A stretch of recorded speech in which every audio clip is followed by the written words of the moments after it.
Hey, welcome to Station Square, everybody. This is Robert Jackson, and thank you so much for tuning in. And yeah, definitely reminds me to stay hydrated.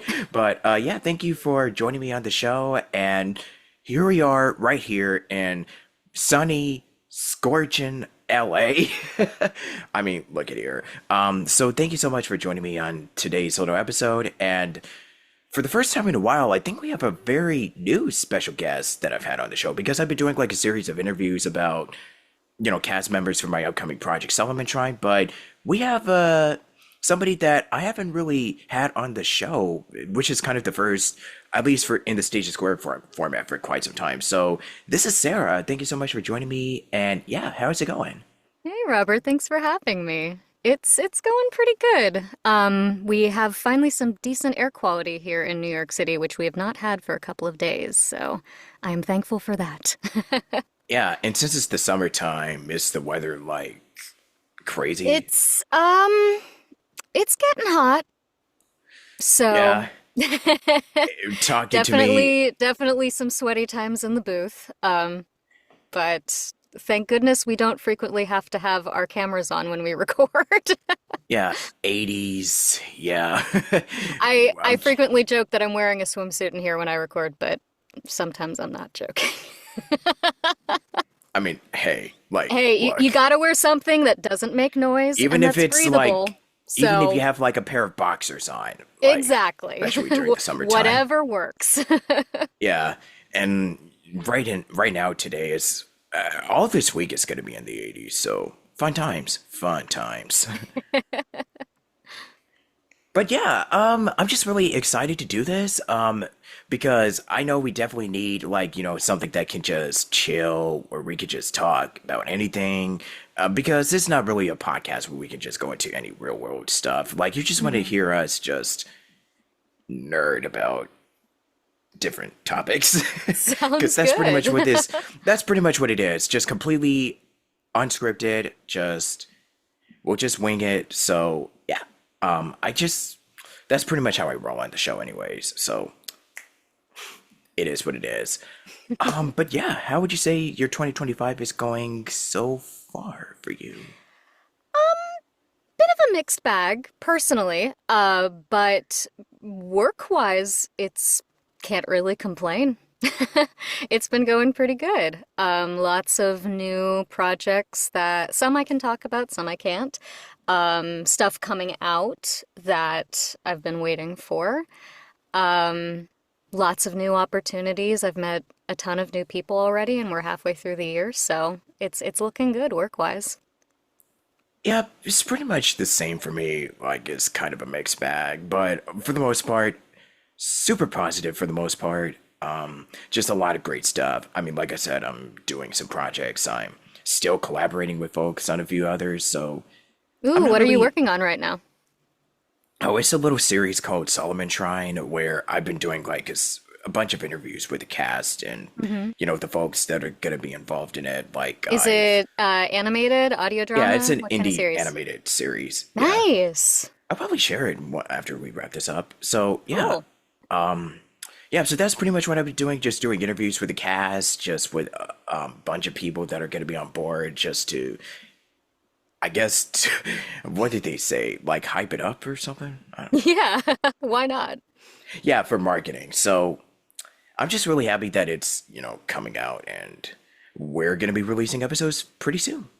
It feels so good when something that you really care about just gets released into the world and other people can enjoy it, doesn't it? It really does. Yeah. Yeah, I kind of wanted to know from you though, since we just wanted to chat about yourself, which everybody likes talking about themselves. What is Do something that, they? do they really? Do they really? Yeah, what was something that, sort of, when did the whole acting type of shtick, like when did the bug bite you, per se, of getting your start Young. in the industry? Yeah. Young. My mom signed me up for a 1 week long musical theater camp, the summer in between second and third grade, and that was it. I ever since then, I have been on a one-track mind that being an actor is what I want to do, and thankfully, I've had the parental support, and also thankfully, everything's aligned to make that happen. And I Yeah, haven't lost that passion, so there you yeah. go. Would you say it was something that was kind of what I usually ask is like, would you do you think that whether it's a career or profession, would you say that it was something that you always knew that you wanted to do, that it's been inside of you since you were a kid, or were there like other kind of Well, before that, I careers? wanted to be a marine biologist. And I still kind of do because I love aquariums.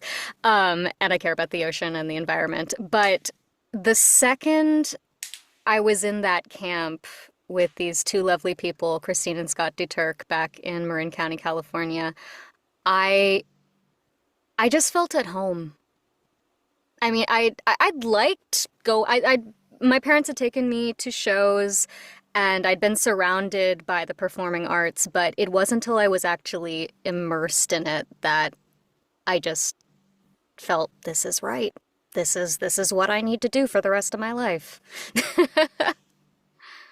Yeah, So and apparently you were born and raised in the San Francisco area, if I'm not I mistaken. was, yes, born and raised in San Francisco for the first couple years of my life, and then my parents moved out to Marin County, just outside the city, and I had the pleasure of working and training in San Francisco proper, Marin, and the East Bay. So I'm a Bay Area girl.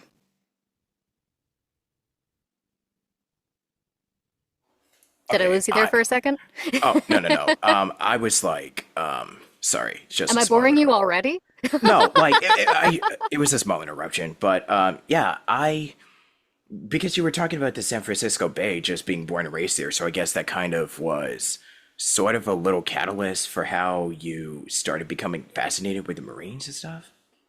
Um, well, I got to go to the Monterey Bay Aquarium a lot as a child, so I think that was the inspiration. I think I just wanted to work there.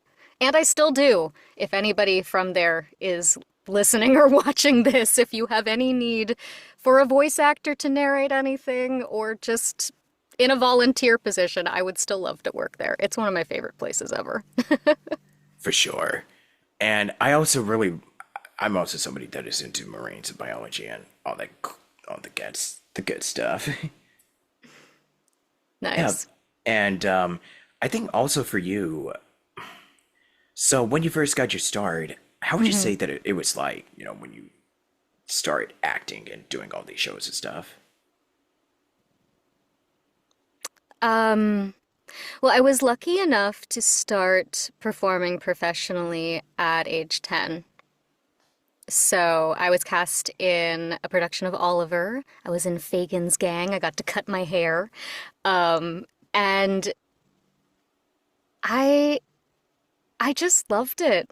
I mean, it felt similar to when I was in that camp a few years earlier. I felt at home and I was hungry to keep learning more. Wanted to do more. I wanted to explore any project that came my way. And thankfully, I've been able to do that.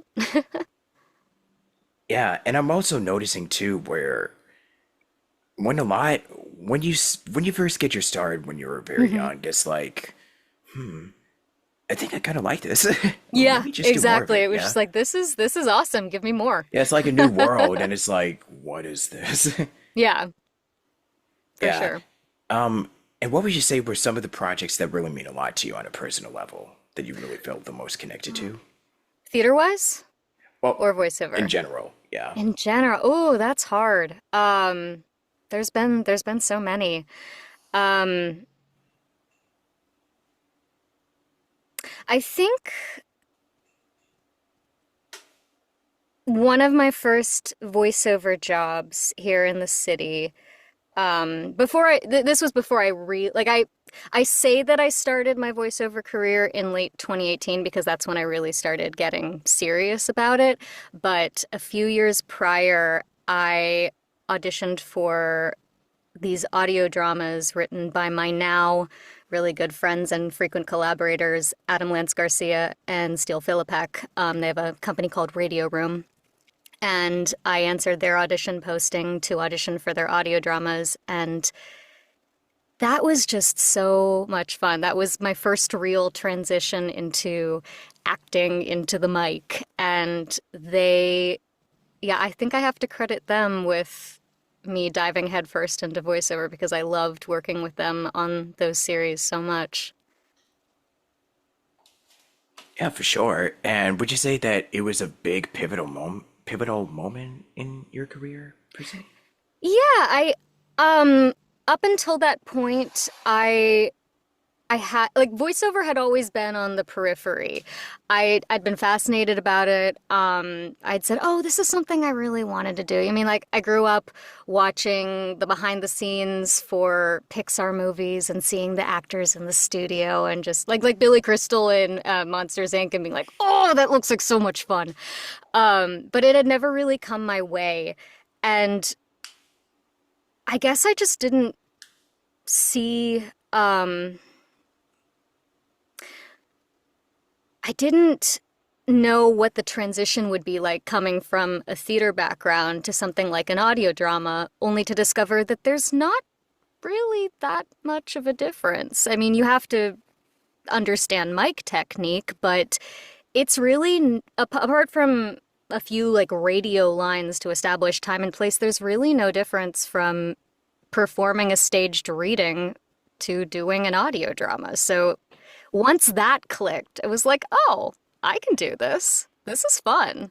This is a whole new avenue of performance that I have not explored, and now I want more of it.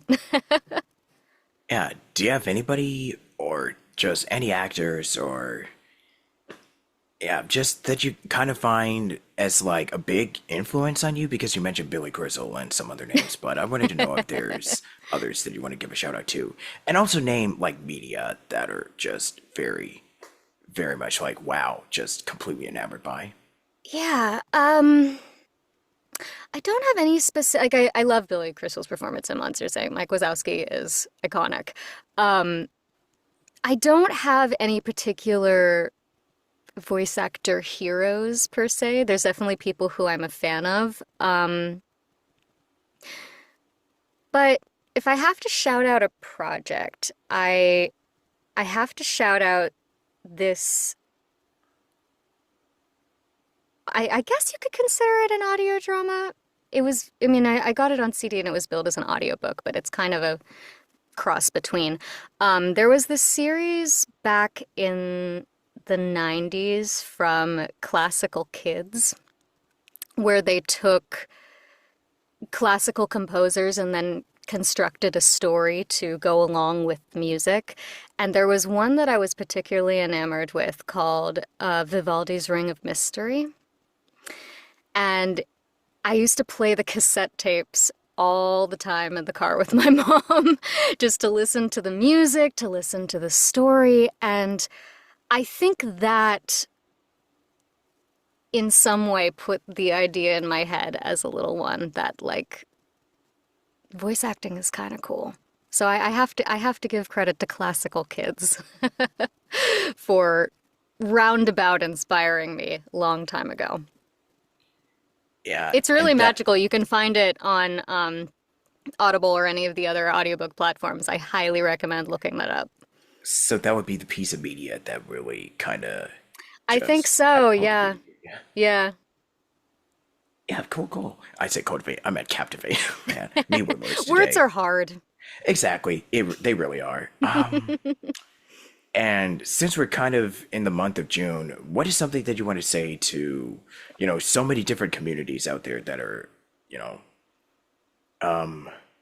going through like a big transitional period where it's like there's a lot of uncertainty going about and we don't know what's going to happen from here, stuff like that. Gosh, that feels like a lot of responsibility. I feel like I need I need whatever these words are as much as anybody. It's a scary time right now. For a lot of reasons. I would say be kind to yourself. Take the time to breathe. Get yourself some local honey to help deal with any allergies. It's also nice on the cords. If anybody is listening or watching in New York City, I'm going to shout out Andrew's Honey because they have hives in a lot of the different neighborhoods here in New York, so you can really get that personalized blend. I'm not going to shout out the particular blend that I'm using because that would reveal my location, and that's not a safe thing to do on the internet. But if anybody here is listening or watching in the New York area, get you some Andrew's honey, and support a small business in your area. Get some local honey. It's great. Yeah, and what would you want to say to close out this short little episode? Let's all just breathe and know that somehow things are going to be okay. Right on. And where can people check out your socials, the whole self Um, promo mumbo jumbo, and promote uh, any projects that are, you want people to Great. check? Yeah. Um, a lot of my updates can be found on my website, sarahsmithton.com, SarahSmithton, like Smith with a Ton at the end, Heavy Smith. I can be found on Instagram and Threads at SmittyVK, SmittyVK, and on Blue Sky at Sarah Smithton. Okay, yeah. So we'll definitely check out your stuff. And would you like to do an outro? Pretty much, it's just, hi, my name's Sarah. You've heard me and blah, blah, blah. And this is Station Square Podcast with Robert Jackson, if you may. Sure.